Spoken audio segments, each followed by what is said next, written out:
Hi there and welcome to part 5 of our van build. In this episode we are going to go through a rundown of the electrical and plumbing of the van, and Cam is going to give us a bit of an overview of how it all works. Hi there. So what I'm going to do is, as Em said, we're going to talk about how I built and planned and basically, for want of a better word, designed the electrical and plumbing setup for exactly what we needed with the baby and for our travels. We're going to just really quickly go through everything and how we went about it. Cool. Hope you enjoy. Alright, so we're going to start with for the electrical. I wanted a switchboard where I know that I can come and open up a convenient little cabinet here, and inside the cabinet you can see here I've built in a board that houses all of the AC breakers, the battery monitor panel, the negative 12 volt bus bar, and the two bus bars for the 12 volt positive. And basically these are all the switches. So all these switches, these are all maritime ones, so they've kind of got funny little names on them and symbols, but they all correspond in my head. So for example, awning light isn't awning light, that's the garage light at the back. The exhaust fans are obvious, but I can basically switch these on and off. And up the top here we've got DC outlets, heater, fridge, water pump, fans, and a provision for a heater, which that wire there is actually not connected. But if we need to put a heater on at a later date, we can, and all these are on fuses. So these all pops out, and it's all very nice and convenient, and I know what everything is, and it's all quite neat and tidy. I've got my spare breakers here if I need them. As far as we know, in any case, and the way I built this as well was that this is not a storage compartment. You can see here that this breaker comes right up to the edge of the door here, so more or less I think that it's a good idea to not be able to store anything in this location. We want this just to be solely for the electrical switchboard setup. So that's how we've done that, and it just sits on this little hinge and it's sort of out of the way. You wouldn't know it's there really, so it's really quite handy. Basically what I've done is all of the wires are run within the skeleton of the van. All of the wiring goes in the skeleton of the van, and then it comes down the side here and then into our battery bank, battery central, all the wires. So basically we just take that cushion out and then open this up, and underneath the van here are two 200 amp hour AGM batteries. They're actually marine batteries. Now what I've done is I have put in two vents here at the bottom, but it actually isn't that necessary for two reasons. One, because I've got a lot of, there's actually an opening through to the front cab of the car, so there's actually quite a lot of airflow that gets through here anyway. And in any case, these are marine batteries that have these vents at the top here, so they are actually designed to be sort of housed in the the bilges of boats and places that aren't super airflow areas. So those batteries are a really good option because they're designed to be that way anyway, and we got them for free, so thank you to Emma's dad for that. Basically all of this wiring was done by a local marine mechanic who helped us out. He was fantastic, a guy named Dakota. He set all this up for us, but more or less I ran all the wires and had everything ready. So what we've got down here are the monitors, there's some switches, the positive and negative charge units from the alternator are in there, the solar gets plugged in there as well, and the DC to DC charger is the little black box. That is what charges from the solar, gets charged into the batteries there. That's what charges the alternator, charge goes through into that. We have a combi inverter, which if I open this up again you can see it a little bit better, which is it's an inverter charger combination, so that's why it's called a combi. It's a mass combi actually. So what this one does is inverter changes the battery, the power that comes from the battery, the 12 volt that comes from the battery, it converts it into 240 volts, so we can use computer chargers and blenders and that kind of thing. It's also a charger as well, so we have a shore power lead that goes into the side of the van. It's a 15 amp inlet, and that goes through the mass combi and charges the batteries, and also at the same time when you have that on you can basically run all your 12 volt and 240 volt at the same time. So that's a really handy option. Just on that quickly, while I'm just talking about charging the batteries, we have three main ways of doing it. basically the two major ones are the solar panels that we have mounted on the roof. So we have 5 solar panels, so 500 watts of solar. We have the power that comes from the alternator. So when the car is underway and we're driving, the alternator charges the car battery, and it also charges the house battery as well at the same time. The third option, as I've said, is when we plug in the shore power, that goes through the inverter and charges the battery, which is, I mean, if we were in caravan parks and things like that and staying for a couple of days, that would be the way to go, because you know, we can plug into the shore power. So there's a couple of switches in here that I've got set up. One is the main battery switch, which is this one here. That's obviously on at the moment, and that is just, it cuts off the batteries essentially. So if we ever needed to, for example, if we were what they call winterizing a boat, where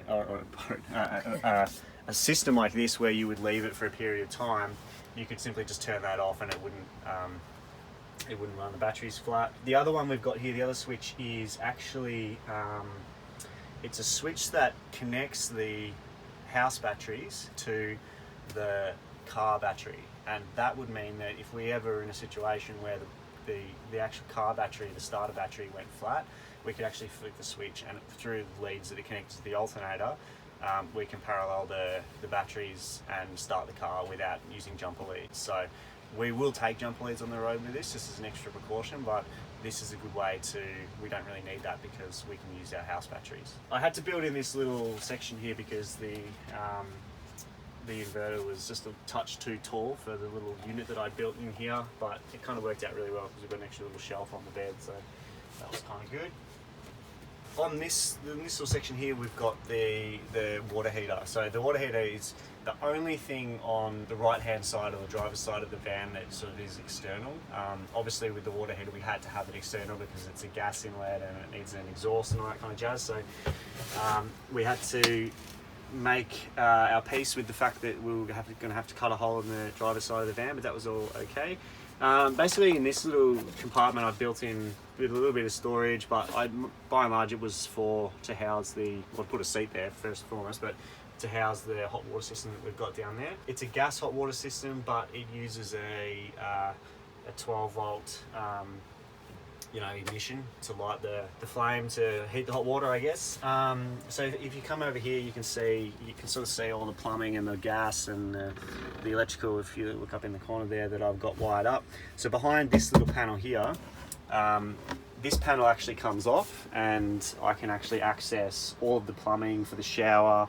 I can access all of the wiring that comes up to these controls here, and basically all the gas and everything I need. So this box has been really good, and I purposely designed it so that I can get into this area and fiddle with things if I need to. So, and just quickly while we're in this section of the van, this is like a little control section that I put here because I knew that this was our living area and we were going to be sitting here, and I didn't want to have to open the unit up where the control fuses are to look at my water levels and that kind of stuff and turn the hot water system on. So I just popped these here, they were nice and convenient. We've got the water level, which is the freshwater tank, and we've got this on a little bit of an isolator switch which changes from tank to tank. So I can flick that down to show me the grey water, and then flick it and it goes back and shows me what the freshwater is. So 110 litre freshwater tank, 85 litre grey water tank. And we just leave it on the freshwater all the time, so we know what that is, because more or less we're trying to dump as much grey water in the best places we can all the time. So we've also here got a couple of 12 volt plugs. We've got one for the iPhones, and the other one is just like a car jack one, cigarette lighter sort of thing. And this is the hot water system, so on and off and change the temperature basically, so it's really handy. What I can show you now is basically all the batteries and wires that I've just been explaining. I can show you what it's sort of using it for. So basically we've got 4 LED lights across the top of the roof. So the 3 there that I'm turning on and off, they're on one circuit that basically we wanted it to control the lights in the cabin part or the living area part of the van.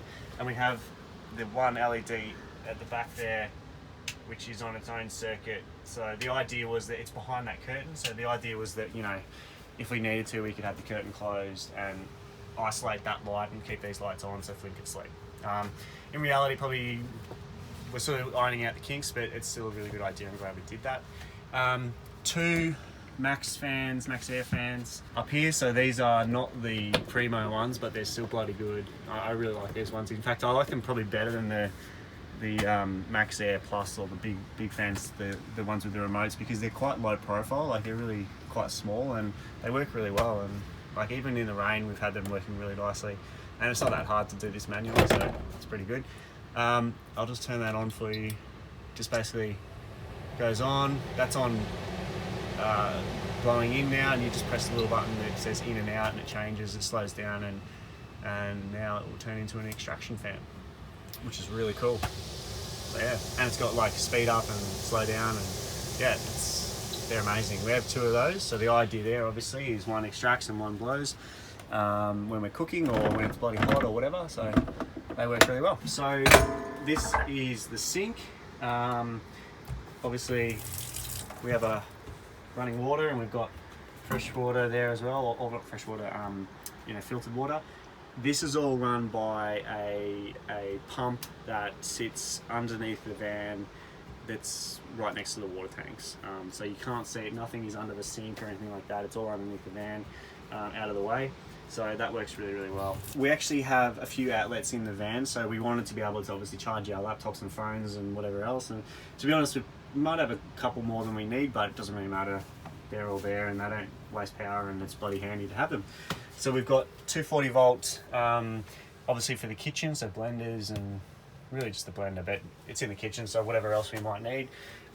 We've got that well away from the sink for obvious reasons. And on this side we've got again the iPhone jacks and the cigarette lighter car 12 volt outlets. Basically on this side we have exactly the same thing, so you can see a bit of a mess over here. We've got camera chargers and the like, and the 240 volt on this side as well. The one I showed you in the living area a bit forward, we've got that one, and we've also got the same setup as this underneath the bed, which is in the garage area. So for obvious reasons, if we have to use light or something we want to plug in when we're out the back using the barbecue or whatever, we can do that. So yeah, we tried to think as much as we could about what we needed. And the last thing that we've got is the Vitra fridge. I think it's 110 or 105 litre fridge. It's basically a bar fridge, so it's very, very handy. It holds a whole bunch of our stuff really, really well. We've never had an issue with it, and it keeps everything going really well. So that's the fridge. The fridge has an external compressor which is mounted on this side underneath the compartment that I've built in here. It's really hard to sort of show when we've got everything packed away like it is now, but basically it's completely open. There's vents, and we've actually bought a 12 volt computer fan that runs 24/7 basically, and that just blows air, and there's a hole under here and there's actually openings in here so that the air can flow through. So we've tried to make that the best we can. The Sirocco fans here as well, which are just amazing. Draw no power really at all, and you can have them on timers, leave them on all night long. They have 3 different speeds. They're amazing. So we use those obviously when we're sleeping. When Flynn's sleeping during the day, we put them on, and I guess we're lucky he can sleep through a hurricane, so the noise doesn't really bother him. But it's not that noisy anyway, to be honest. But we use it cooking, when we're sleeping. All kinds of it's a godsend, these ones, and it's not even that hot here in Sydney at the moment. We use them, so there you go.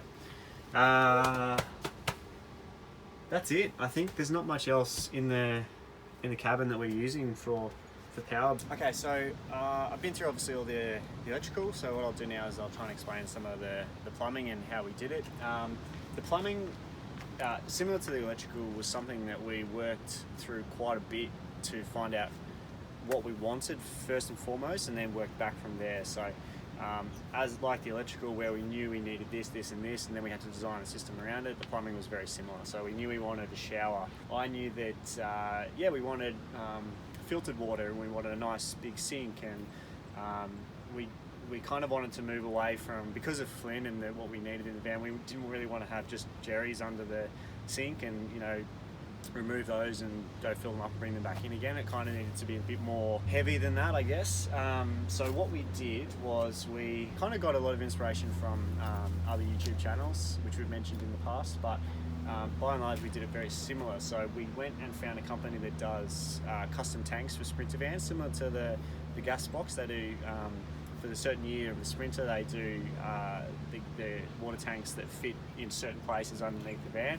In this case, on the right driver's side of the van, right underneath where that the hot water system I showed you before is a 110 litre tank that sits up. It's quite a long tank, it's probably about 1.5 metres long. It sits up underneath the van there, and from that, basically what I've done is I've fitted a hose inlet, basically, which controls pressure from mains and turns it into pressure that the pipes that we've got can handle. They run straight into the water tank. From there it goes through a filter and then a pump, and then basically runs through to the sink and the shower and whatever else we need, the hot water system, for example. With that, it's a bit more complicated, little bits and pieces inside of that, like return valves and T-valves and all that kind of jazz, but basically the system is really, really good. I'm really, really happy with it. We use a system called John Guest, which is just basically plug and play. You get the pipes, you cut them when you need to, all the fittings, and you plug them in and you put a little clip in, and they're all watertight and really, really easy to use. There's no copper turning or screwing in different bits and pieces. So it was really, really good system to use, and something that's quite common in caravans. We've got a shower set up, which works really well. The pressure's not amazing, but it's kind of like an emergency shower. It works really, really well for what we need. That's hot water, which is fantastic. And we've got the cold and hot water that comes into the tap for the sink, and cold water that runs through the filter for the filtered water, which works really well. The other thing from there, obviously the water needs to go somewhere, so I've also set up the grey water tank, which is an 85 litre grey water tank, which sits at the back right in front of the spare tyre, and all of the water runs out of either the sink or the shower. Goes through the pipes. It goes through a one-way valve, which serves two purposes. One, it stops water if it's full coming back up, and the other one is it stops smells from grey water coming back up into the van, through the sinks or whatever. So that's worked really well so far. It goes into the grey water tank, which is the back, which also has an outlet that we can turn on and off, so we can fill a tub and get rid of or dump it down a drain or something, or in a place that's appropriate. We can control when we need to dump or get rid of our grey water, which is really handy. So we decided to use a porta potty. So we don't have a fixed toilet that has water from the main tank. We've got it goes into like a catchment container, which I think is 20 litres. Basically it's an emergency toilet for obvious reasons. You go in the middle of the night or whatever, it's an emergency sort of thing. So we bought from camping and caravan stores the correct chemicals that we need to use. We just fill it up with water, pop the chemicals in. It's got a flush system at the top. We can move it in and out of the shower if we need to. It doesn't ever really get dirty because it's very contained. Yeah, it's really good. It's worked really well so far. Okay, so this is gas box that we've got for the van. It's basically, it's a good idea to have, but it's also, I'm pretty sure it's like a standard in Australia whereby you have to have the gas not only externally stored or in a special box that is separate from the inside of the van, basically, to avoid leaks and things like that. It's a requirement. But it's also a safety thing. We're not going to take any shortcuts with Flynn and all that kind of stuff, so we're happy to put it in. It's kind of a bit ungainly, but that's fine. We got one from a company that obviously does this kind of thing all the time, and they've got a box that's moulded to the side, so that's really good. It fits the contours of the van and was quite easy to put in. Easy is a relative term. It was difficult to put in, but we got there in the end. But anyway, I'll open this up. I've got when we got the plumbing set up, the plumber gave me a few recommendations or things he wanted me to do before he was going to do the job. He wanted a little vent in the lowest part of the gas box, which is going to allow any sort of leakage to spill. and obviously this is something that we didn't really love, but a bright red sticker on the side, but it's obviously a requirement. So the idea there, if the van's in an accident or whatever, the ambos and the fireys know what this is, and they know exactly to get to that first in case of emergency. It makes sense. But anyway, I'll open this up. Obviously just got this on a key and a lock system, which is good. It sort of sits up like that, and I've built in a straps, and there's a little plate that this the gas tank sits in, but it's quite rigid and doesn't go anywhere.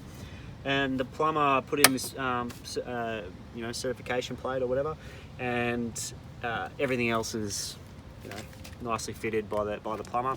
Basically that just runs down through the box underneath. We've got a bayonet fitting for a barbecue underneath the van, and the rest of the gas runs to the stove and then runs to the hot water system underneath the van. You wouldn't know it's there unless I showed you, and I'll show you really quickly.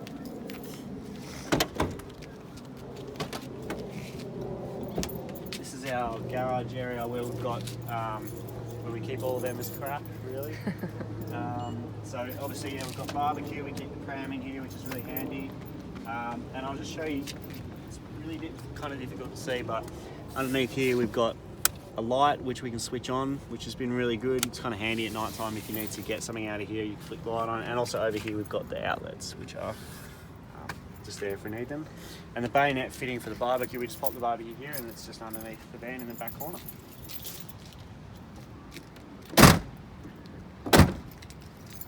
So that's pretty much all for the plumbing and the electrical. Sort of skated over the plumbing probably a little bit more than I did the electrical. So if you have any questions or anything like that, just shoot us some questions in the comments section. It's really difficult to get vision of what I've done for the plumbing because it's either behind the walls or it's underneath the van, and Emma refuses to go underneath the van, so there you go. What I've done is quite simple in relative terms. It's quite easily explained, and there's I could spend hours talking about all the different, the shut-off valves or this and that, or the breather valves or anything like that. So if you have any questions like that relate to how I've done the plumbing, please shoot them to us. But for all intents and purposes, it's a really simple, elegant system that uses mains water, goes into a freshwater tank, and then from there we just pump it into the areas that we need. And everything is hidden away and nice and subtle, so it doesn't take up much room inside the van. It's all sort of housed underneath and nicely tucked away. Thank you so much for watching. As always, if you have any questions, just post them in the comments below. If you liked this video, please feel free to give us a big thumbs up and subscribe. The next video we will do is a full van tour and give you an overview of the finished product, so stay tuned.